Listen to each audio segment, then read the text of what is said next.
Hello, my name is Sean Charlton. I'm a master gardener with the University of Florida at the Hernando County Extension Office.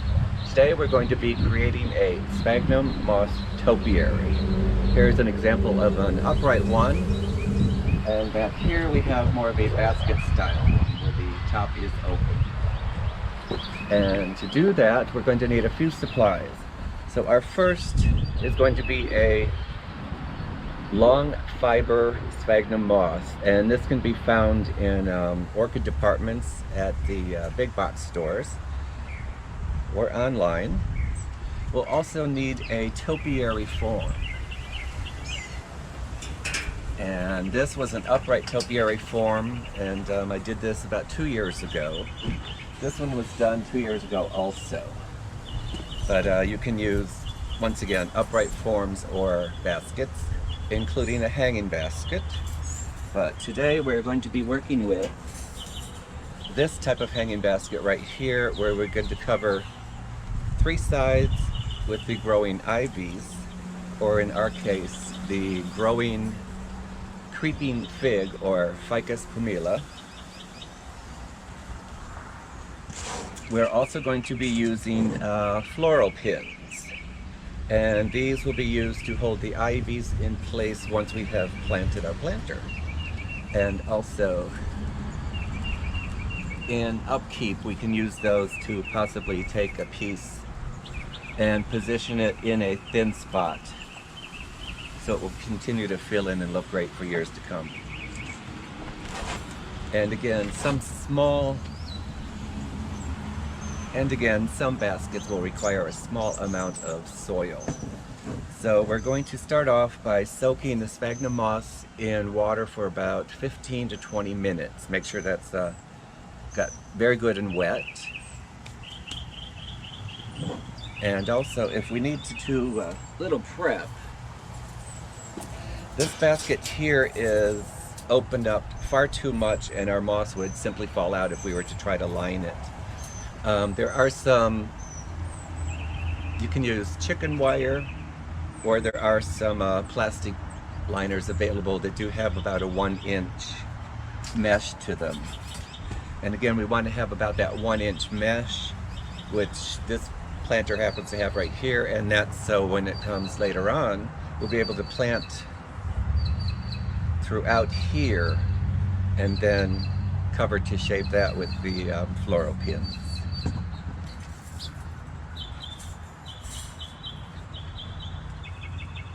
And the example back here, the back side only had 3 rods that were holding this together. So what I did is I laid it down on chicken wire, and I cut out about 1 inch around, leaving extra so I could bend the wire around. And that enabled me to fill this pretty much with moss and not worry about it falling out. And the front wires all just came to a point down at the bottom. So at the tops they were open and I could plant, but at the bottoms I just had to train the English ivy, or Hedera helix, down towards the bottom.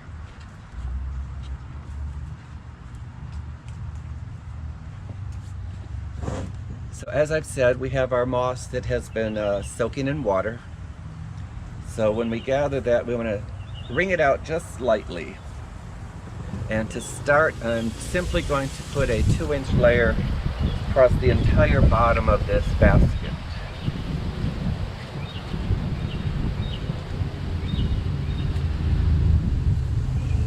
And once that is finished, here you can see, we're going to begin building up both sides and the ends as well, because I don't want the soil to fall out of these small holes here.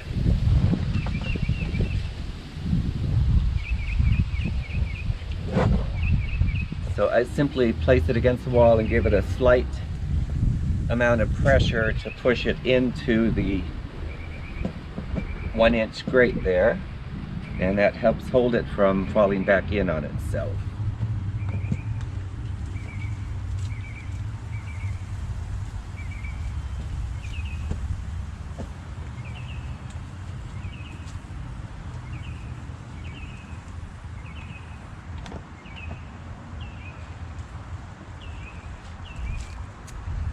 the little footnote, you should be wearing some type of vinyl glove, because if you work with this for far too long, it will begin to stain your hands and your fingernails. But I hopefully will keep this working to a minimum and not have to worry about that.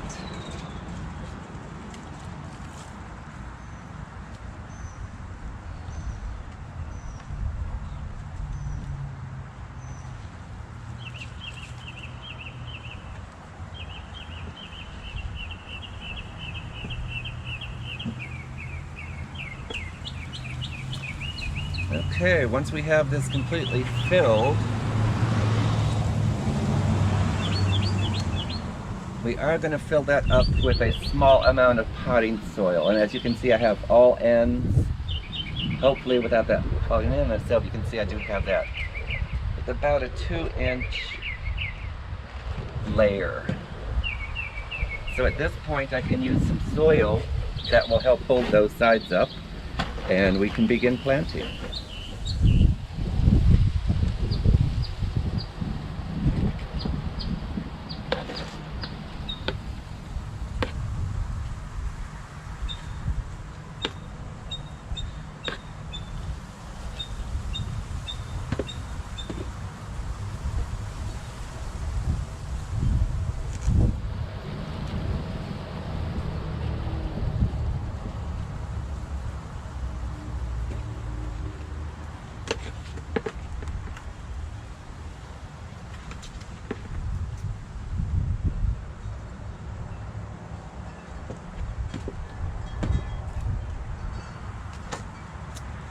Okay, I have that soil there about 1 inch below the top of the basket.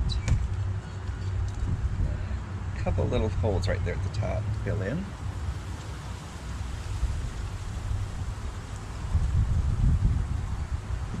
And today I'm going to be working with the creeping fig, or Ficus pumila. And this is great because about every leaf, it will send down another root into the soil, or in this case, into the sphagnum moss. The reason we use the sphagnum moss is because it does hold the moisture constantly. If you were to use a hanging basket and use the cocoa fiber, that is so dry that the roots will not grow into it. So that's why we want to line it with the moss in that case. So what I have done is I've prepped a few of these ahead of time, but I will show you what we are about to do.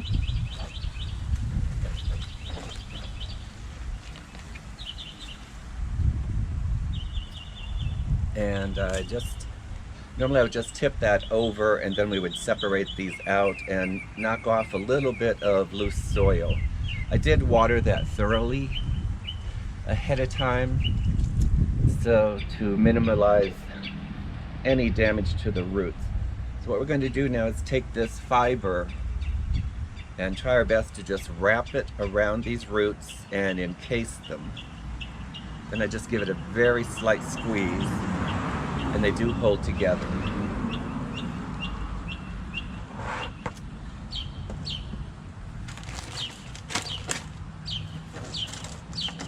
So now to plant the sides, I just use the end of a marker, and I go in and push aside the moss and open up the soil there. Then what we will do is simply plug that in,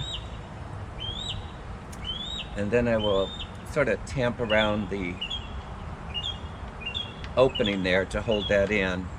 And that large root mass that we wrapped, then it acts like a plug in there and hangs on. If we didn't wrap the roots, they would again fall right out so easily. So we will continue along the bottom row here, and I'll be right back in a moment. And as you can see, I now have one side completed. I put in about 8 of these in the one side. So now I'll work on the other side as well. And once again, we're just simply going to take the roots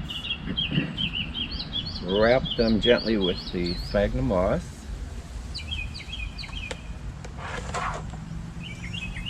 Open a small area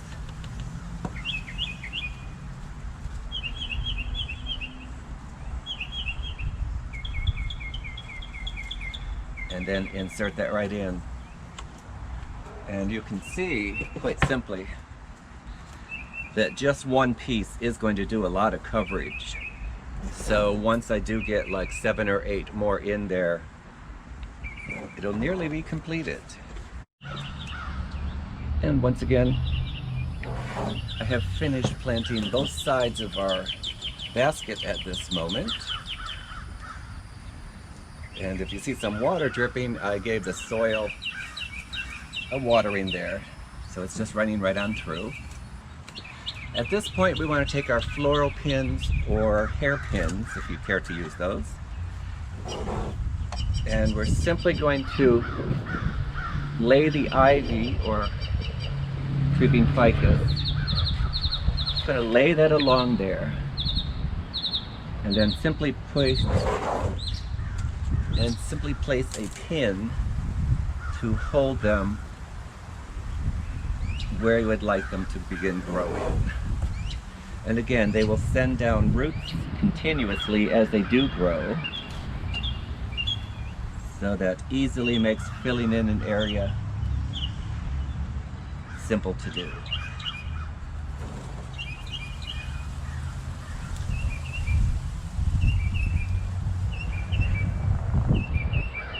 And it's perfectly fine to overlap. That'll allow it to fill in quicker.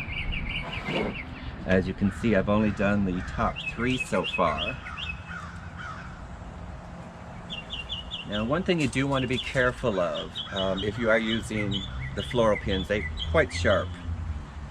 So when you begin planting in the soil, you can brush against those. So be careful. Use a simple shovel or hand spade to do that.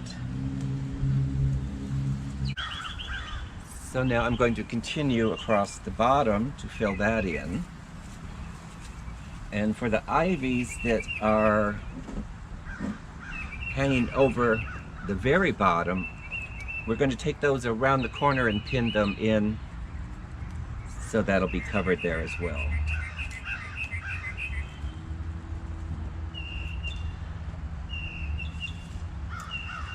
Turn this around. We're going to do the other side, and I'll join you in just a moment.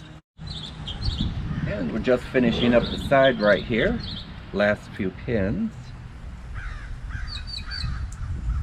And I've laid the planter on its side now as well. So we can take the ficus at the bottom and just simply continue wrapping that right around the corner.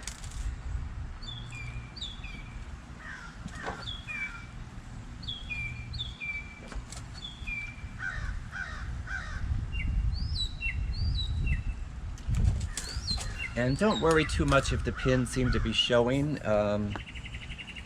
What will happen after about 1 day, the leaves will begin to turn outward and face the sun. So your pins will pretty much be covered up at that point. And then again, I've covered this so heavily that actually in about another few weeks, it'll look as if it's finished completely.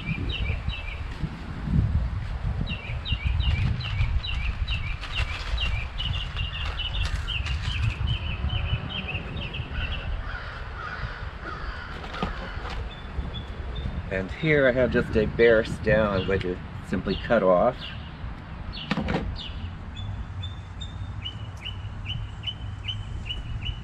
And continue over here.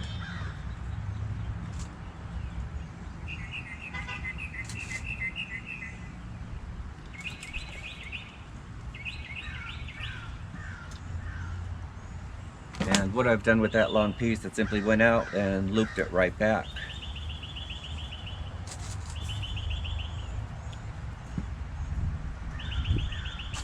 And the plants I've chosen are for a zone 9A here on the west coast of Florida, central west coast. about 40 miles north of Tampa.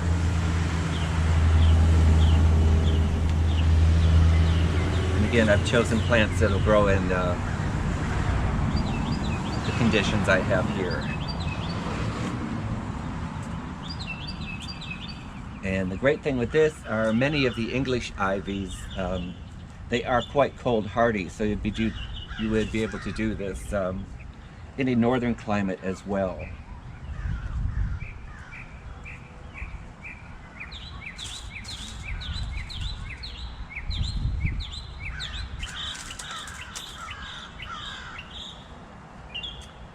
And just tying up a few loose ends.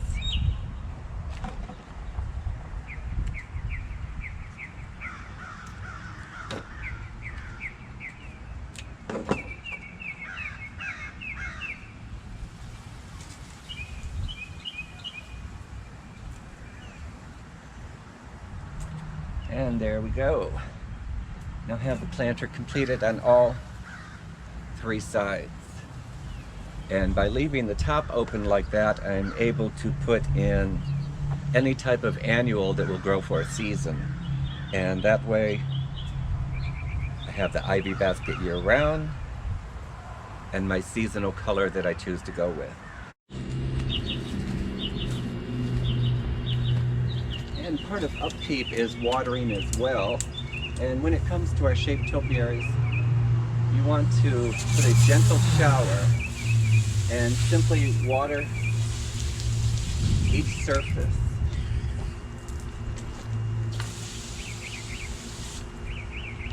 And I find the excess water that drips down does just fine as to water my annuals on the corners there. And over here you have an idea of what a shaped topiary is. And I did purchase this already done, and it has maintained its shape for quite a few years now. But these are much longer in training than it is to start out with our shaped topiaries. I've also done the same of the seasonal color with the obelisk topiary. And right here I have the Ageratum mexicanum dwarf, or Ageratum. And that will only get about 12 inches tall, but I'll keep it trimmed and nice and compact.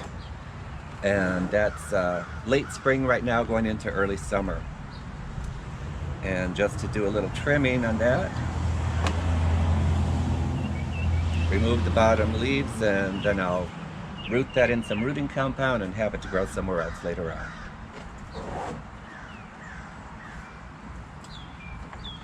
And again, for upkeep on these, once you have done the primary planting, you'll simply use any shears or pruning scissors I have here. And as that gets too long, I just pull them away from the form and then cut them at a lower level. And you have to beware with things like this on the wall. I did have my ivies growing across the back here and trying to climb up the wall, which I did not want. And again, this stays like this year-round here in my climate. And on top I have the Rex begonia, and that's mostly known for its flowers, for its leaves, not so much for flowering. So here we are. We've completed our sphagnum moss topiary. Hope you enjoyed that. My name's Sean Charlton, University of Florida, Hernando County Extension Office. I'd like to thank you. And if you would like the number of that office, it is 352-754-4433. And on Facebook, you can reach us at University of Florida /IFAS extension at Hernando County. Thank you so much. Happy gardening.